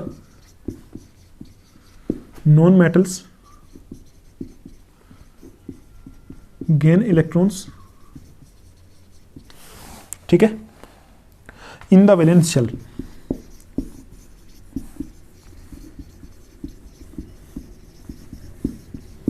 two form anion, to form anion. ठीक, देखो यहां बोल रहा है कि जो मेटल के एटम्स होते हैं वो क्या करते हैं, इलेक्ट्रॉन लॉस कर देते हैं, इलेक्ट्रॉन लूज कर देते हैं और क्या बनाते हैं, कैटायन बनाते हैं। जैसे मैं बोलूँ आपसे, हमारा जो सोडियम है इसकी इलेक्ट्रॉनिक कन्फिगरेशन होती है 281, ठीक, 281। तो अगर ये अपना एक इलेक्ट्रॉन ये वाला लॉस कर दे तो क्या बनेगा, Na, एक इलेक्ट्रॉन चला गया, इलेक्ट्रॉन के ऊपर क्या होता है, देखो मैं आपको समझा दूं, यहाँ देखो सोडियम होता है ना जो, इसका एटॉमिक नंबर होता है 11, इसका मतलब इसमें 11 प्रोटॉन्स हैं, तो प्रोटॉन्स के ऊपर क्या होता है, पॉजिटिव चार्ज होता है प्रोटॉन के ऊपर, तो इसका मतलब इसके ऊपर 11 प्लस चार्ज है। और क्या होता है, इसमें 11 इलेक्ट्रॉन्स होते हैं, है ना, तभी तो ओवरऑल एटम न्यूट्रल होता है ना, 11 प्रोटॉन होते हैं, 11 इलेक्ट्रॉन होते हैं। तो अब आप देखो, जब इसमें 11 इलेक्ट्रॉन होते हैं तो इलेक्ट्रॉनिक कन्फिगरेशन क्या होती है, 281, ठीक। तो अब देखो अगर यहाँ से एक इलेक्ट्रॉन निकल जाए, ठीक है, एक इलेक्ट्रॉन निकल जाए तो क्या होगा, आप देखो एक इलेक्ट्रॉन निकल गया तो अभी इलेक्ट्रॉन कितने बचेंगे, 10 इलेक्ट्रॉन, ठीक। और देखो मैं यहाँ से बोल रहा हूँ, इसमें से एक इलेक्ट्रॉन निकल गया तो अभी कितने इलेक्ट्रॉन बचे, 10 इलेक्ट्रॉन, और प्रोटॉन कितने बचे, 11 प्रोटॉन। प्रोटॉन तो निकलते नहीं है ना, प्रोटॉन उतने ही रहते हैं, 11 प्रोटॉन बचेंगे। अब आप देखो 10 इलेक्ट्रॉन 10 प्रोटॉन को न्यूट्रलाइज कर देंगे तो एक प्रोटॉन एक्स्ट्रा रहेगा, वो जो एक प्रोटॉन एक्स्ट्रा रहेगा वो प्लस है ना, प्रोटॉन प्लस है ना, तो वो चार्ज बन के इसके ऊपर चला जाएगा, ठीक। तो इसलिए बोलते हैं कि जब मेटल क्या करते हैं, इलेक्ट्रॉन लॉस करते हैं तो वो उनके ऊपर प्लस चार्ज आ जाता है, ठीक, प्लस चार्ज आ जाता है। और प्लस चार्ज आने के बाद देखो प्लस चार्ज आ जाता है और वो जो बनता है ना उसको बोलते हैं कैटायन, ठीक, क्योंकि वो एक आयन बनता है ना, पॉजिटिवली चार्ज आयन बनता है, पॉजिटिवली चार्ज आयन को हम बोलते हैं कैटायन। तो वही यहाँ लिखा है कि मेटल्स क्या करते हैं, मेटल्स के एटम इलेक्ट्रॉन को लॉस कर देते हैं अपने वैलेंस शेल से और क्या बना देते हैं, कैटायन बना लेते हैं। इसी तरह नॉन मेटल के जो एटम्स हैं वो क्या करते हैं, इलेक्ट्रॉन गेन कर लेते हैं और गेन करके क्या बना लेते हैं, एनायन बना लेते हैं, ठीक। कैसे, देखो जैसे Cl है, इसके पास इलेक्ट्रॉनिक कन्फिगरेशन है 287, तो इसको एक इलेक्ट्रॉन और चाहिए, अगर ये एक इलेक्ट्रॉन लेगा तो इसके पास एक इलेक्ट्रॉन एक्स्ट्रा आ जाएगा ना, तो वो एक्स्ट्रा इलेक्ट्रॉन इसके ऊपर माइनस चार्ज बन के आएगा। क्यों आएगा, क्योंकि इलेक्ट्रॉन के ऊपर चार्ज ही माइनस होता है। आप 9th क्लास की केमिस्ट्री अगर आपको आती है तो फिर ये समझ में आपको प्रॉब्लम नहीं है, ठीक। देखो Cl माइनस हो जाएगा, तो देखो ये जो एक्चुअल में एक आयन बन गया ना, आयन क्या होते हैं नेगेटिवली और पॉजिटिवली चार्ज एटम्स, ठीक। ये जो होता है नेगेटिवली चार्ज है ना, ये इसको बोलते हैं एनायन, और पॉजिटिवली चार्ज को क्या बोलते हो, कैटायन बोलते हो। तो वही लिखा है यहाँ कि नॉन मेटल के एटम्स क्या करते हैं, इलेक्ट्रॉन गेन कर लेते हैं और क्या बना लेते हैं, एनायन बना लेते हैं, ठीक।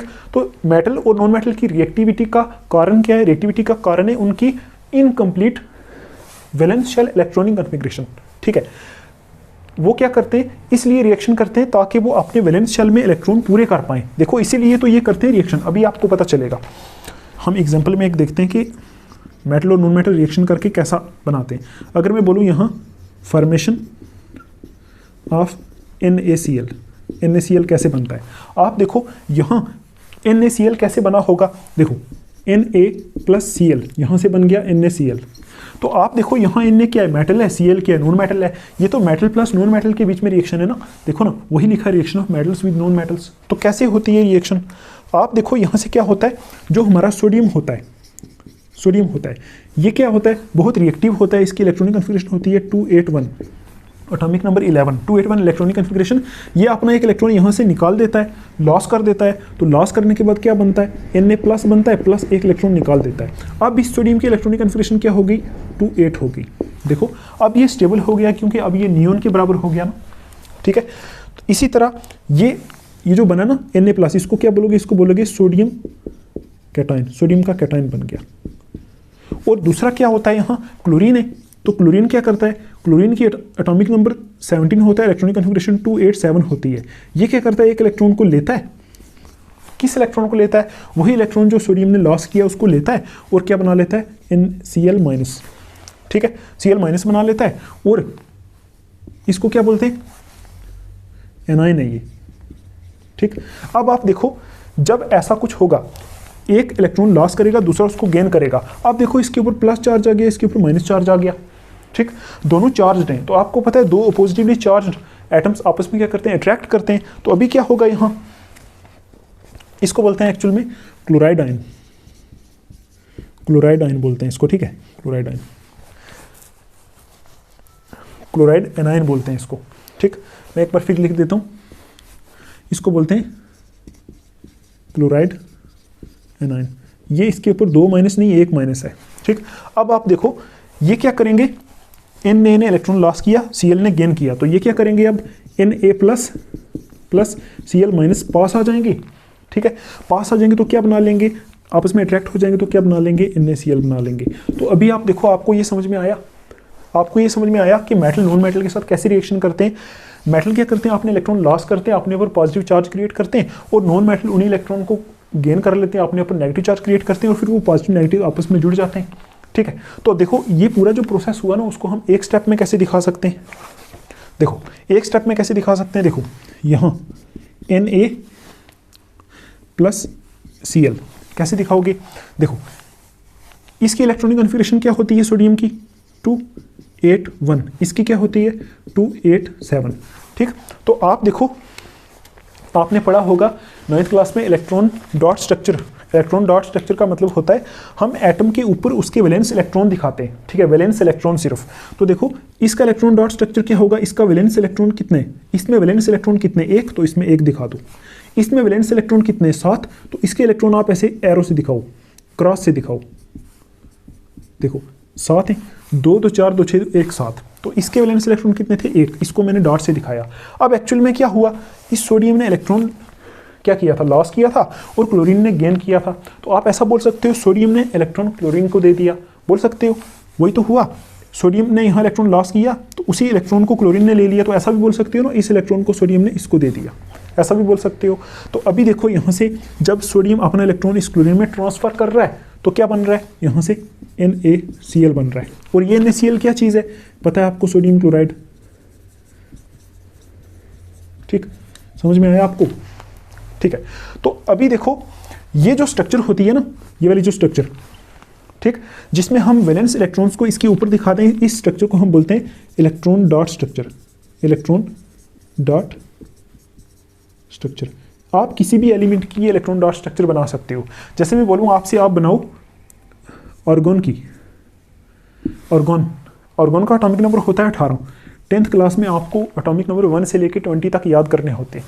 18 होते हैं तो इसकी इलेक्ट्रॉनिक कॉन्फ़िगरेशन क्या होती है 288, यही होती है, 8 तो 10 और 8 18।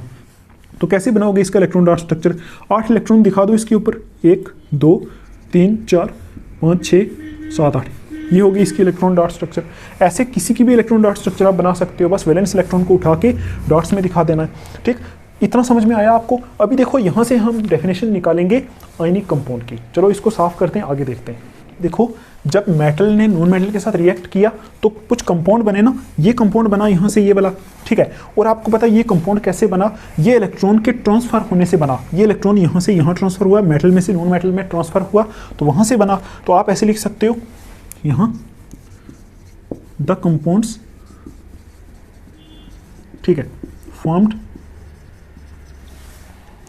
by the transfer of electrons, transfer of electrons from metal to a non-metal, ठीक है, are called ionic compounds, ionic compounds, ठीक। वो कंपाउंड्स जो बनते हैं, कब बनते हैं, जब एक मेटल अपना इलेक्ट्रॉन नॉन मेटल में ट्रांसफर कर देता है, उस टाइम जो कंपाउंड बनते हैं उनको हम क्या बोलते हैं, आयनिक कंपाउंड्स। और इसका एक और नाम होता है, इसको बोलते हैं इलेक्ट्रोवैलेंट कंपाउंड्स बोलते हैं इनको, ठीक। आई समझ आपको। तो इसको आप यहाँ अंडरलाइन कर सकते हो। आपको ये भी आ सकता है question, what is ionic compound, what are its properties. अभी हम इसकी प्रॉपर्टीज पढ़ेंगे, फिर हमारी वीडियो खत्म। तो देखो ये होते हैं हमारे क्या, आयनिक कंपाउंड या फिर इलेक्ट्रोवैलेंट कंपाउंड। क्या होते हैं कि जब एक मेटल अपना इलेक्ट्रॉन नॉन मेटल में ट्रांसफर कर देता है, उस टाइम जो कंपाउंड बनते हैं उनको क्या बोलते हैं हम, आयनिक कंपाउंड्स बोलते हैं। ठीक है, आयनिक कंपाउंड क्यों बोला? क्योंकि आप देखो इसमें पूरा प्रोसेस चल रहा था ना, इसमें आयंस बन रहे थे।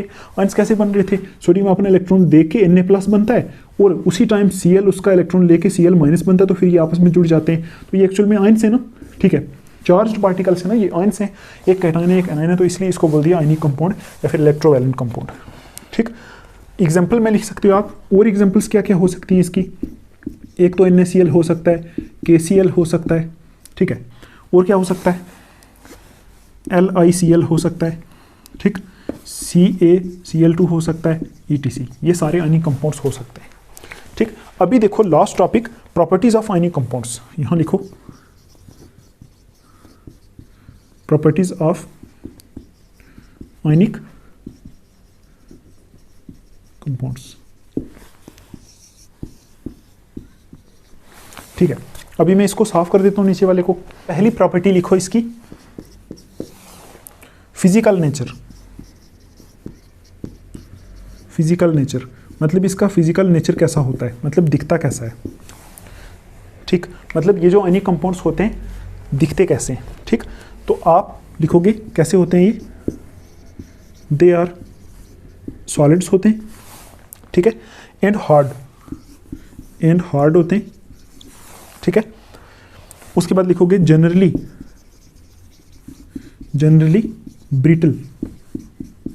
ब्रिटल होते हैं। ठीक, अब देखो ब्रिटल का मतलब होता है जिसके ऊपर आप प्रेशर अप्लाई करो वो छोटे छोटे टुकड़ों में ब्रेक हो जाए, उसको बोलते हैं ब्रिटल। हार्ड का मतलब पता है आपको, बहुत सख्त होते हैं, और सॉलिड्स होते हैं। सॉलिड मतलब पता ना आपको, सॉलिड लिक्विड गैस सॉलिड होते हैं जो सख्त होते हैं। ठीक है, अच्छा अब देखो ये कंपाउंड्स हार्ड और सॉलिड्स क्यों होते हैं ये कंपाउंड्स, तो आप यहां लिखोगे इसमें क्या होता है, लिख सकते हो यहां, बिकॉज ऑफ स्ट्रॉन्ग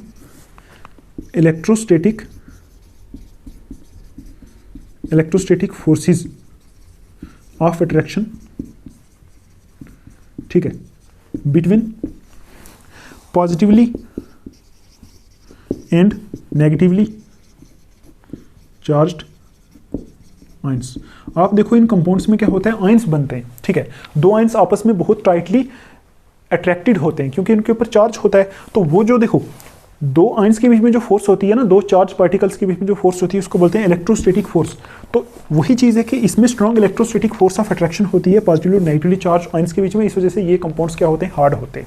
अभी देखो दूसरी प्रॉपर्टी, आप लिखो melting and boiling point. Melting and boiling point. ठीक, तो इसमें आप क्या लिखोगे इस पॉइंट में, they have high melting and boiling point. They have high melting, ठीक है, एंड बॉइलिंग पॉइंट्स। इनके मेल्टिंग एंड बॉइलिंग पॉइंट्स क्या होते हैं, बहुत हाई होते हैं। क्यों? आप देखो मेल्टिंग बॉइलिंग क्या होता है, मेल्टिंग होता है कंपाउंड का मेल्ट हो जाना, पिघल जाना, बॉयल होता है बॉयल हो जाना। तो देखो इनके बीच में क्या है, strong electrostatic forces of attraction है पॉजिटिव और नेगेटिवली चार्ज आयंस के बीच में। इसीलिए उन strong electrostatic forces of attraction को तोड़ना बहुत मुश्किल है। जैसे मैं बोलूँ NaCl है, इसमें प्लस चार्ज है, यहाँ माइनस है, तो ये बहुत स्ट्रांगली अट्रैक्ट हुए हैं, पॉजिटिवली चार्ज आयंस हैं। तो यहाँ इनके बीच में देखो जब इनको आप मेल्ट करोगे या बॉयल करोगे तो ये अट्रैक्शन तोड़नी पड़ेगी, तो इसलिए आपको बहुत ज़्यादा एनर्जी देनी पड़ेगी, मतलब हीट की फॉर्म में एनर्जी देनी पड़ेगी। तो अगर हीट बहुत ज़्यादा दोगे तो इसका मतलब मेल्टिंग और बॉइलिंग पॉइंट उनका क्या है, हाई है। ठीक, तो आप लिख सकते हो इनका high melting and boiling point होता है। रीज़न यही सेम होता है क्योंकि इसके बीच में पॉजिटिव नेगेटिव चार्ज में बहुत अट्रैक्शन है, उसको तोड़ने में हमें क्या करना पड़ता है, बहुत एनर्जी देनी पड़ती है। नेक्स्ट प्रॉपर्टी लिखो आप, थर्ड, सोलबिलिटी। सोलबिलिटी का मतलब होता है कि वो किस चीज़ में घुलता है। तो आप इसके लिए एक पॉइंट याद रख लो, चीज़ होती है लाइक डिजॉल्व्स लाइक। इसका मतलब होता है कि जैसा कोई कंपाउंड है वैसी ही चीज़ उसको डिसॉल्व करेगी। अगर कोई कंपाउंड आयनिक है तो वो आयनिक में डिसॉल्व होगा, अगर कोई कंपाउंड कोवैलेंट है तो कोवैलेंट में डिसॉल्व होगा। अब कोवैलेंट क्या होता है, कार्बोनेट्स कंपाउंड्स में आप पढ़ते हो। ठीक है, देखो सॉल्युबिलिटी में लिखो जनरली soluble in वाटर, ठीक, and insoluble in solvents, insoluble in solvents, ठीक है, लाइक केरोसिन, पेट्रोल, ETC, ठीक। ये क्या होते हैं, जनरली वाटर में सॉल्युबल होते हैं क्योंकि ये कंपाउंड्स हैं आयनिक, और वाटर भी क्या होता है, आयनिक, और आयनिक में ही सॉल्युबल होते हैं। सॉल्युबल का मतलब डिजॉल्व होते हैं। और ये जो केरोसिन और पेट्रोल होते हैं ये नॉन आयनिक होते हैं। और ये कौन से कंपाउंड है, आयनिक, और आयनिक किस में डिजॉल्व होगा, आयनिक में। और वाटर क्या होता है, आयनिक, इसलिए वाटर में डिजॉल्व हो जाते हैं। आपने देखा होगा सोडियम क्लोराइड होता है ना, जो नमक गार वाला, वो पानी में डिजॉल्व हो जाता है, तो इसका मतलब पानी भी आयनिक है, सोडियम क्लोराइड भी आयनिक है, ठीक। और देखते हैं लास्ट प्रॉपर्टी। आप लिखो last property, conduction of electricity, लिखो conduction of electricity, conduction of electricity, ठीक। तो इस पॉइंट में आप लिखो, यहां लिखो ionic compounds conduct electricity in molten state or in solution, ठीक है, but not in solid state। आप देखो, आपको मैं एक चीज़ बताऊं, जो हमारे ये कंपाउंड्स होते हैं ना, इलेक्ट्रिसिटी क्यों कंडक्ट करते हैं, इलेक्ट्रिसिटी कंडक्ट होती है मूवमेंट ऑफ आयंस की वजह से, ठीक है। तो आप देखो, ये जो हमारे आयनिक कंपाउंड्स होते हैं ये इलेक्ट्रिसिटी कंडक्ट करते हैं इन मोल्टन स्टेट। मोल्टन का मतलब होता है थोड़े पिघले हुए, उस स्टेट में इलेक्ट्रिसिटी कंडक्ट करते हैं। या फिर अगर आप इनका सोल्यूशन बना दोगे, सोल्यूशन का मतलब हो गया इसके बीच में आप पानी डाल दोगे तो उस टाइम इलेक्ट्रिसिटी को कंडक्ट करेगा, ठीक है, मतलब उसके बीच में से इलेक्ट्रिसिटी पास होगी। लेकिन सॉलिड स्टेट में कभी नहीं करेगा। क्यों? क्योंकि सॉलिड स्टेट में जो आयंस होते हैं ना, वो एक ही जगह फिक्स होते हैं, लेकिन इलेक्ट्रिसिटी कंडक्ट करने के लिए आयंस की मूवमेंट होनी चाहिए। तो देखो लिक्विड्स, देखो सोल्यूशन में या फिर मोल्टन स्टेट में आयंस की मूवमेंट होती है, तो आयंस की मूवमेंट की वजह से इलेक्ट्रिसिटी कंडक्ट होती है। तो बस आप इसमें याद रख सकते हो, आयनिक कंपाउंड्स इलेक्ट्रिसिटी कंडक्ट करते हैं मोल्टन स्टेट में या फिर सोल्यूशन में, सॉलिड स्टेट में नहीं करते क्योंकि उस टाइम आयंस क्या होते हैं, फिक्स होते हैं, मूव नहीं करते, ठीक है। तो आप देखो, ये हमारी बहुत लेंथी वीडियो हो गई, इसमें हमने बहुत कुछ कवर कर लिया है। तो इस वीडियो को मैं इतना ही रखता हूँ, बहुत कुछ यहाँ कवर हो गया है, आयनिक कंपाउंड्स, इसकी प्रॉपर्टीज़, ठीक है। तो आपको मैं एक बार रिवाइज करा देता हूँ। देखो हमने इसमें क्या क्या पढ़ा, केमिकल प्रॉपर्टीज ऑफ मेटल्स पढ़ी, मेटल की रिएक्शन देखी ऑक्सीजन के साथ, फिर हमने देखा वाटर के साथ, ठीक है, उसमें बहुत डिटेल देखी हमने। उसके बाद हमने देखी मेटल की रिएक्शंस एसिड के साथ, फिर हमने देखी मेटल की रिएक्शंस दूसरे मेटल के सॉल्ट के सॉल्यूशन के साथ। उसके बाद हमने देखा मेटल की रिएक्शन नॉन मेटल के साथ। इसमें हमने देख लिया कि आयनिक कंपाउंड्स बनते हैं, यहाँ आयनिक कंपाउंड्स की क्या क्या प्रॉपर्टीज़ होती हैं, ठीक है, physical nature, melting point, solubility, conduction, ये सब चीज़ें देख ली। उसके बाद हमने बीच में रिएक्टिविटी सीरीज़ भी देख लिया, या जिसको एक्टिविटी सीरीज़ भी बोलते हैं, उसकी ट्रिक भी पढ़ ली। इतना कुछ हमने इस वीडियो में कवर कर लिया। अगर आपको यहाँ तक सब कुछ समझ में आया हो तो आप इस वीडियो को लाइक कर सकते हो, ठीक है। उस वीडियो को इतना ही रखते हैं, तो मिलेंगे हम नेक्स्ट वीडियो में एक्सट्रैक्शन ऑफ मेटल्स के साथ। तब तक के लिए आप अपना ध्यान रखो। Take care, thanks for watching.